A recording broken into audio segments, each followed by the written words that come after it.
আজকে আমি তোমাদের সাথে একটা দারুণ tasty, easy, quick and high protein breakfast recipe share করব। এর জন্য আমি এখানে দুটো চিকেন সসেজ নিয়ে এইভাবে টুকরো করে কেটে নিচ্ছি। একটা প্যানে সাদা তেল গরম করে তাতে একটা ডিম ফাটিয়ে ভেজে নিচ্ছি।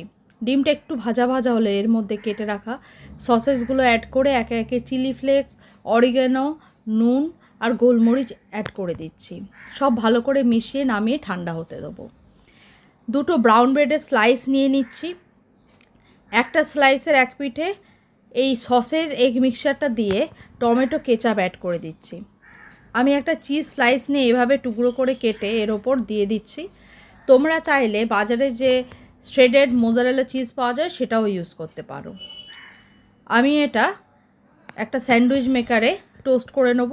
তোমরা চাইলে ফ্রাইং প্যানেও করতে পারো, তবে দুই ক্ষেত্রেই দুই সাইডে বাটার ভালো করে ব্রাশ করে নিতে হবে।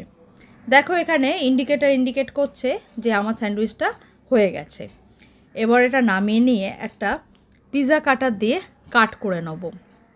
এরকম করলে খাওয়ার সময় ভীষণ সুবিধা হবে। যেহেতু চিজটা দেওয়া আছে, দেখো এটা দুই সাইডে একদম সুন্দরভাবে আটকে আছে, খুলে পড়ছে না। ব্যাস, একটা দারুণ হাই প্রোটিন ব্রেকফাস্ট রেডি।